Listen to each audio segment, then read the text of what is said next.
2024 NFL Draft started. Boy, were there some prizes to start out with this. Breaking history, 6 QBs, first 12 picks of a draft. Absolutely crazy. Not as many trades. You just got to listen to what we got to say because there's some crazy stuff going on here.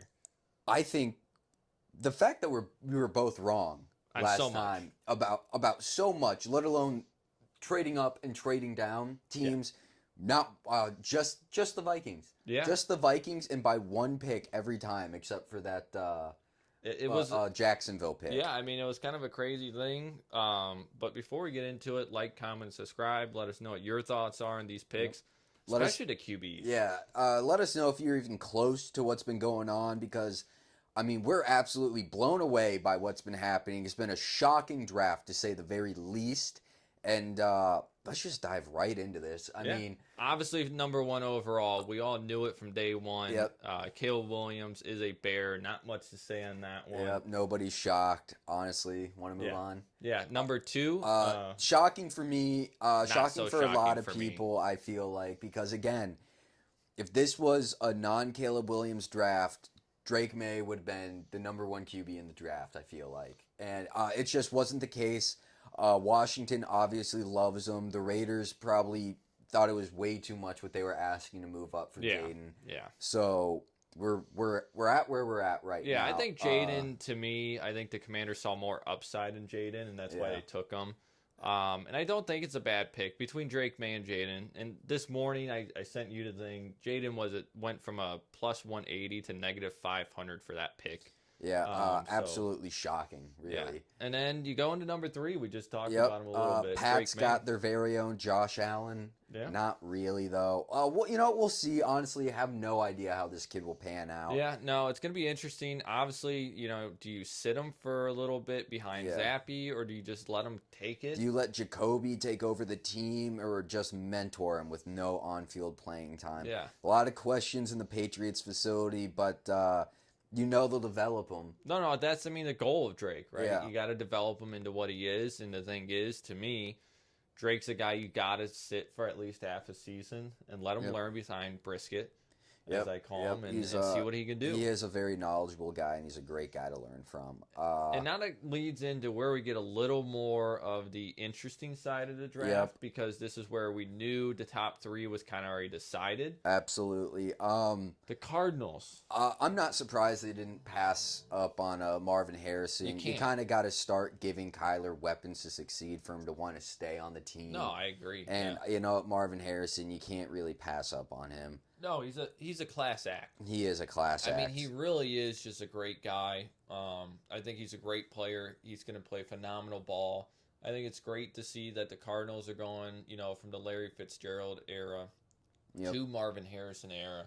And I think he could be a long-term guy, and I hope they keep him for an entire career. Absolutely. He is one of those people you do want to keep their entire career because straight off the get he's going to be explosive.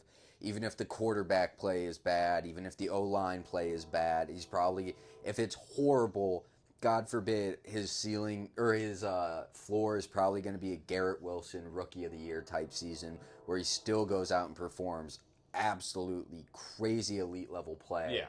And I love the pick. Love the pick. Just with the aspect of, man, if you could just give him a consistent version of this, he'd be even better. And he will be. Yeah, he's a great pick. And now you get into the Chargers. Ultimately, the Chargers were the team that everyone thought was going to trade back. Yep. It was almost unanimous on every mock draft. They were going to trade back. But they took the surprise to me. Not that it's a surprise in talent-wise. Yep. But Joe Alt, the safe option. Yeah. The great, just reliable O-tackle. With the betting odds where they were for Justin Herbert to get traded, this really tells people that, hey, the Chargers are probably going to start a rebuild, but they're definitely rebuilding around Herbert. They think there are even trade rumors kind of ridiculous for it'd be the biggest amount of dead cap space in NFL history to get rid of Herbert.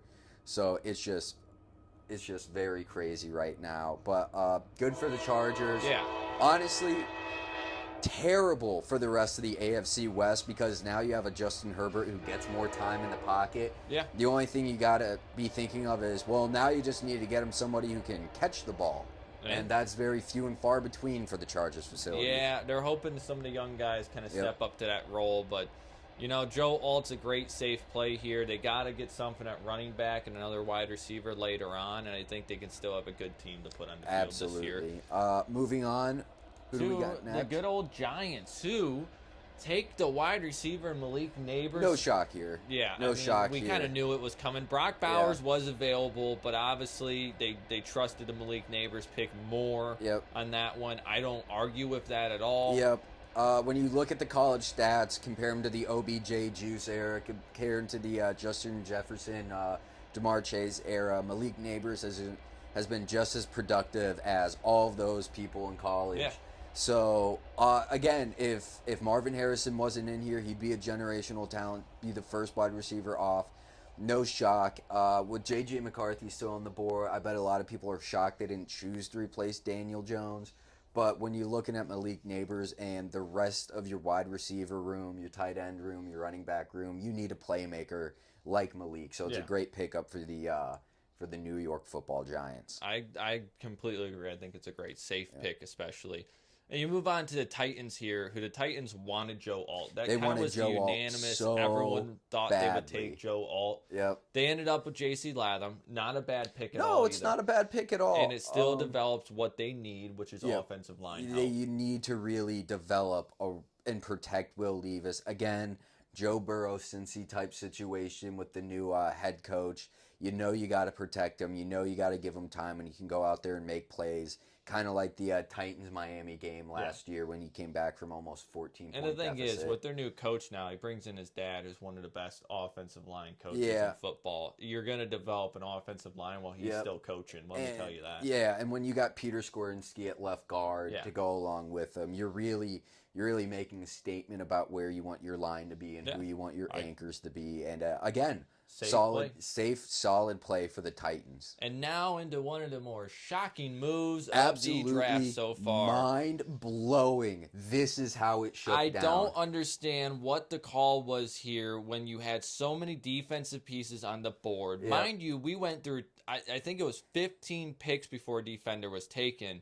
But Atlanta, who desperately needs some help back there, decide, hey, we're going to take Michael Penix Jr. Yeah, here. Absolutely crazy. It's crazy to pay a QB coming off an injury so much money to be your starter. And then it's crazy to draft somebody who is older in this draft. Makes zero sense to me. But you know what? If you go back and look at the college tapes, he is a great QB. He's a productive I'm not arguing QB. that. I'm sure if Kirk O'Chains goes down, he's going to step in and be absolutely terrific. Another Mike Vick type lefty for him who can throw that frozen rope when he needs. What doesn't make sense to me here is why draft an old QB when you just signed a 4-year deal with a arguably top 10 QB in the league? I mean, I know he may be injury prone now because he's older. Kirk O'Chains, you got to remember, he was on pace to break the single season passing and touchdown record before he went down. Coming off an injury, his below average season will probably be the average quarterback season. It just doesn't make sense. You signed a QB to be competitive now, but you can't be competitive if you still have that defense out there. Yeah, but you know what? They must see something in Michael Penix that we don't get because we were sold that he was probably going to be an early second rounder. But you know what? The Falcons know what they're doing. Ooh, Jaguars up next. Tarian. Put $1 on Tarian. Yeah.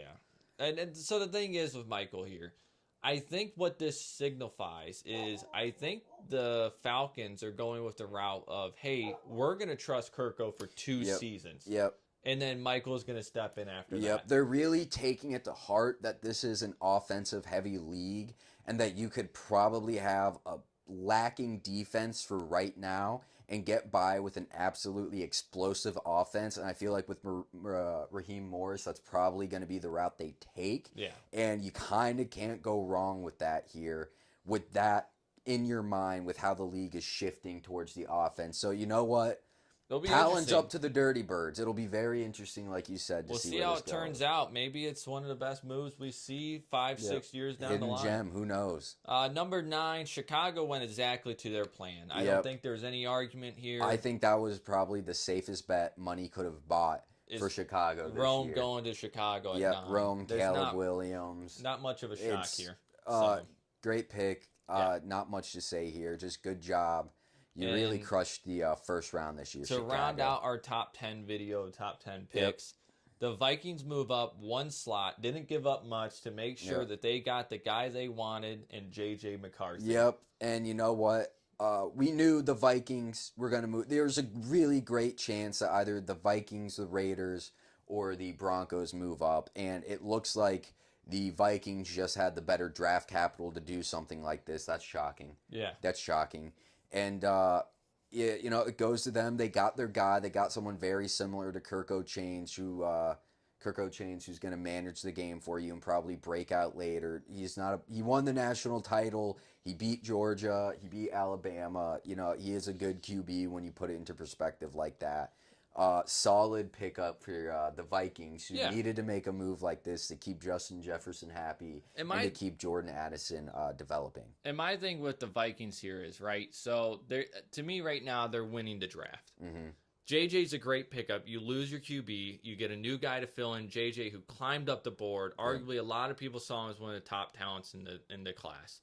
Then you go, and this is a little spoiler to our next video, and get Turner. Yeah. An edge presence that's going to be a beast. Just absolutely crazy we're talking about that with how the draft shook down. Again, I don't want to...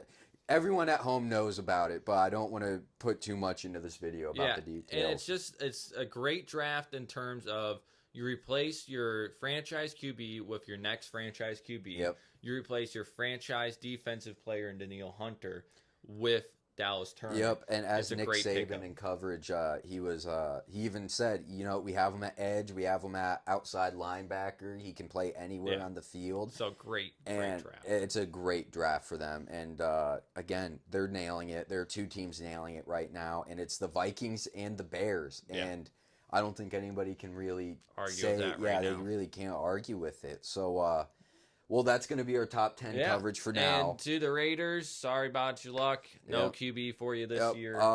Broncos country, Zach Wilson's going to ride you.